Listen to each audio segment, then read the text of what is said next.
There's a fire! There's a fire! There's a fire! Oh my god! Oh god! Oh jeez! Freaking fail! There's a fire! Oh my gosh! Gotta put it! Oh, it went away. It went away. Look. I got rid of it! I'm part of the Fire Force! Gosh darn Fire Force! Ow! Fire Force is a series made by the same guy who did Soul Eater. Now listen, Fire Force is really cool. I'm gonna tell you why. So Fire Force is a story about a kid named Shinra Kusakabe who 12 years ago his family was stuck in a fire and he lost his mom and his brother and he became with the ability to control fire, which is pretty common nowadays. And also common nowadays is a very large infection of people turning into infernals. Now what that means is that these people light on fire. They basically become big old people made of fire, and people have to kill them. Well, who kills them? The Special Fire Force, that's who. See, there are certain people who have these ability to manipulate fire. The first, second, and third generation of firebenders. It's firebenders. And they join these special fire forces in order to take down the Infernals. The first generation is a bunch of oldies. The second generation has the ability to manipulate fire, and the third generation has the ability to manipulate and also create their own fire. So, Shinra being a third generation has the ability to manipulate and control and also create his own flames. So these special fire forces take out Infernals, but somebody just really has an idea that there's something more to it.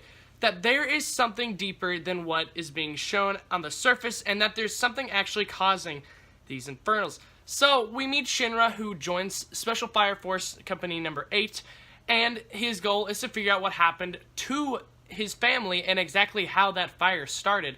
And at the same time, they're also trying to figure out how these Infernals are made. So we get to meet all these great and amazing characters. You know, we got Captain Obi, you got Hinawa, you got Maki, you got Arthur, you got Shinra. You got all these people who all have the ability in one way or the other to use flames. And it is pretty cool how it all works out. The character dynamics in this entire series so far, I've only read volumes 1 through 6, and so far, the character interactions are pretty cool. They aren't as well developed as Soul Eater, though.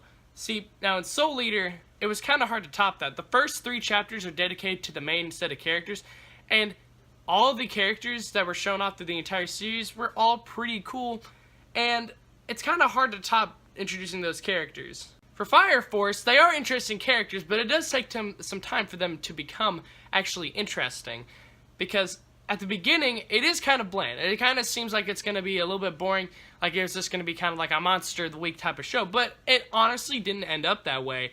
And further on, as you read, it takes about until volume 2 to actually realize what exactly is going on, and it is pretty good.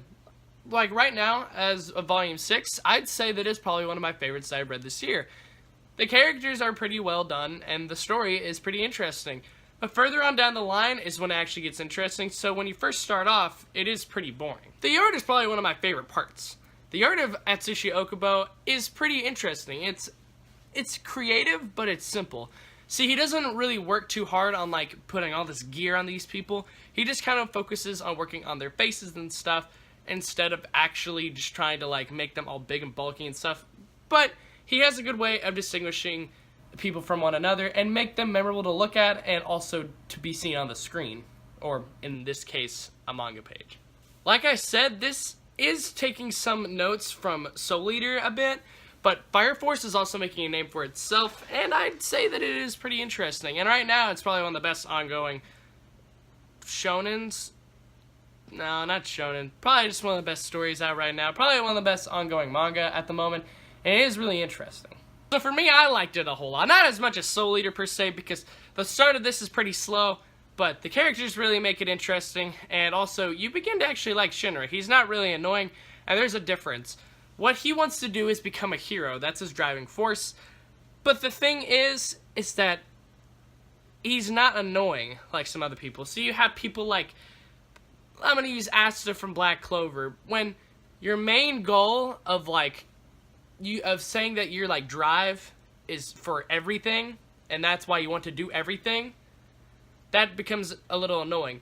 Shinra wants to use this his purpose for being on the Fire Force to become a hero, and he's not annoying about it, and so it actually makes sense that it's gonna happen. And so he's not annoying, but his drive is just pretty bland. So yeah, Fire Force, it's pretty good. Right now it's got 6 volumes out, so I say you should go pick it up.